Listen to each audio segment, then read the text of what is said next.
যোৱা 3 দিনত আপাৰ আসামৰ পৰা আৰম্ভ কৰি ইভেন লোৱাৰ আসামৰ কোনোবা ডিষ্ট্ৰিক্ট ইভেন গুৱাহাটী মহানগৰ যিটো বানপানীৰ উপদ্ৰৱ হৈছে আৰু ইতিমধ্যে প্ৰায় 10জন মানুহৰ মৃত্যু হৈছে। গোটেই বানপানীটো যদিও 3জন মন্ত্ৰী লাগি থাকিলেও সাফিচিয়েণ্ট বোট নাই, গোটেই মানুহবিলাকক এতিয়াও উদ্ধাৰ কৰিব পৰা নাই। গতিকে এই ক্ষেত্ৰত আমি অধ্যক্ষ ডাঙৰীয়াক অনুৰোধ জনাম যে বানপানী সম্পৰ্কে এটা বিতং ডিছকাশ্যনৰ প্ৰয়োজন আছে।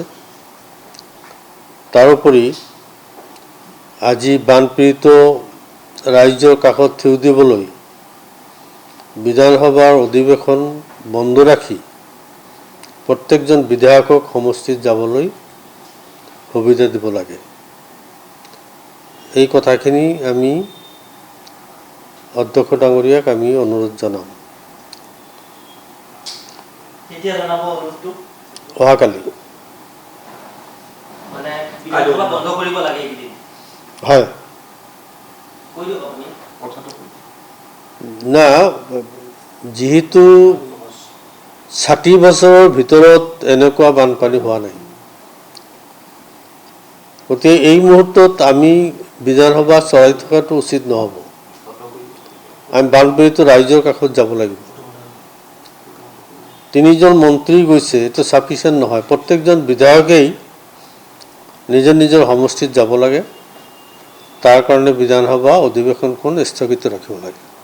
আজি আপোনালোকৰ জৰিয়তে আমি জনাইছোঁ, কিন্তু অহাকালি যিহেতু বিধানসভা আছে, বিধানসভাৰ প্ৰথমতেই মই এই কথাখিনি উত্থাপন কৰিম বুলি ভাবিছোঁ।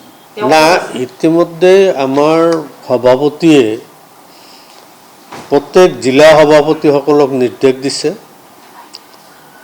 যে বানপীড়িত এলেকা ভ্ৰমণ কৰিব লাগে,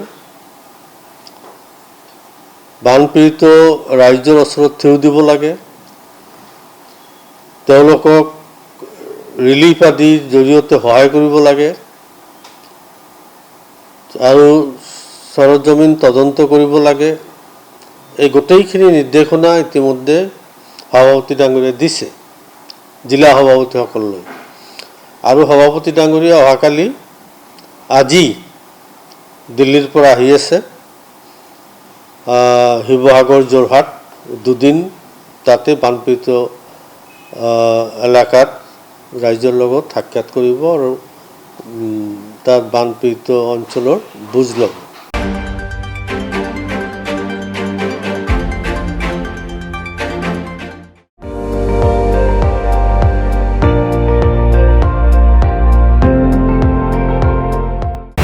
আপুনি চাই আছে ND24, সৰ্বশ্ৰেষ্ঠ নহয় সৰ্বোত্তমৰ দৌৰত।